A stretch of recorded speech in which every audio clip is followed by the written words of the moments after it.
Hi, this is Karen Cole from Legal Minded Friends. In this week, we discussed the increased levels of domestic abuse and what to do if you feel you cannot call the police because you're in a situation where your abuser might hear you. If you did not get an opportunity to watch the investigation on the BBC Pararoma, as I realized you had to have a UK TV license. So what I can tell you was that the investigation highlighted that 11 women died as a result of domestic violence during the first 3 weeks of lockdown. The BBC revealed that there is difficulty finding shelters to keep families safe until they can be rehoused. The other takeaway I got was that domestic abuse is not talked about. Many people live in silence. One woman revealed that she was never going back. This was the final time. So I shared a who knew, finding your location on WhatsApp, because if you start dating, you may want to make sure someone knows where you are at all times before you meet up with a stranger or someone you've never met before. And there's also other good reasons to be able to know your location. And you can see that video that I shared as well. So abuse comes in many forms. It can be emotional, physical, or financial, to name a few. For example, if you are relying on your partner for financial support, you know only too well that you spending or asking for money will be a difficult conversation. That could start arguments, and I could give you loads of different examples and situations. Instead, I'm going to give you a resource that's for you personally.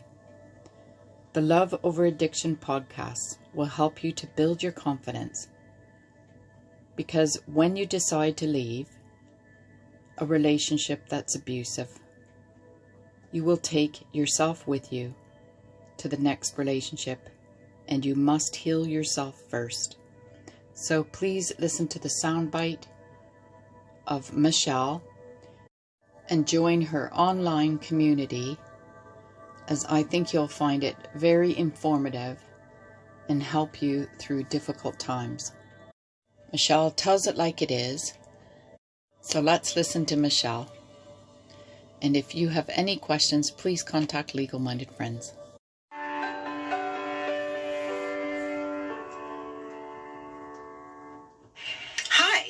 It's Michelle. I'm in Florida, and it is hotter than Hades here. Holy cow. Actually, I'm not sure how hot Hades is, so I can't really say that with total certainty, but it's summertime, it's mid-July, and I'm dying of heat stroke. It's ridiculous. Also, the virus is in full effect still. Can't believe this, but good news, kids are going back to school. Can you believe it? I have a 19-year-old.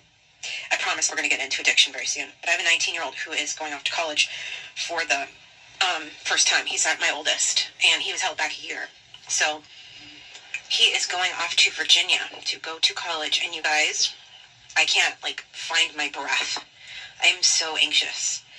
I know he needs to go. I know it will be good for him, but I am struggling. I've just done, for better or for worse, a really good job of protecting my kids. And now I can't, because they're leaving, and that scares me to death. So that's what I'm struggling with, just to be realistic and honest. So you might hear some anxiety in my voice for the next couple episodes, and that's what it's about. It's just about me coming to grips with the idea of letting go, right? And I know you probably can relate to that, because there's a lot of you that are letting go in your relationships when you love someone suffering from addiction too.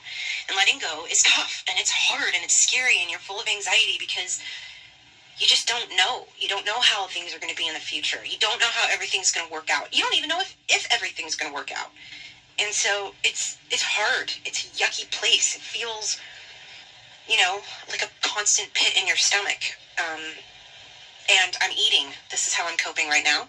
My profound coping skills are food and food and food. And I don't even care. You guys, I'm eating like a farm animal. And I'm just putting food in a trough and I'm eating it. And it feels wonderful.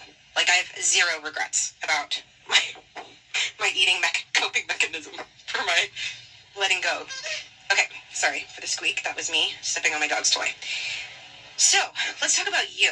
Enough about me. This is not about me. This is about you. And I'm here to give you my attention and encourage you and tell you that it's going to be okay, because the truth is, it is. It is going to be okay. We're all going to be better than okay. Today, I want to talk to you about how to talk to your loved one when you're feeling frustrated or when you're feeling worried or anxious or sad or hurt. I do subscribe to the theory, and I teach it often, about how we need to let go of control with our loved ones, right? We can't get them sober. We can't convince them that they need to get better. We can't be in charge of their recovery. It's really out of our hands. If they want to get better, they will. If they're not getting better, it's because they don't want to. That's the simple explanation for their addiction. If they wanted to get sober, they would. It's just that simple. If they're not getting sober, it's because they don't want to. And you know what? The other hard truth is they might not ever want to. They might not ever want to get sober bad enough to stay sober. Right? And so that's another hard truth. But what are you supposed to do with that? Like, you can't not talk to them for the rest of your relationship. And even if you end up leaving and getting a divorce, if you have kids with them, you're still going to have to communicate with them. You're still going to have words. So what do you do? I mean, how do you talk to them where actually you feel like you're being heard, you feel like your feelings are being recognized, and they're actually like, listening to you and hearing you and seeing you? Because isn't that what we all want? Don't we feel like in order to make progress, we need our feelings to be heard? It feels really good when that happens, doesn't it? When they're not denying, or they're not placating you, or they're not trying to convince you there's nothing wrong, and they're not defending. So how do you do this? How do you effectively communicate with somebody who is in the thick or in the middle or in the beginning or the end of their addiction? How do you do it? What do you do? So I'm going to teach you one tool, because I don't believe in overwhelming you with 80 different steps and 4 different processes and 3 different sayings. No, that's too overwhelming. It's too much homework. Who the hell can remember that? No bueno. Let's keep it simple. Let's dumb it down to the simplest terms possible.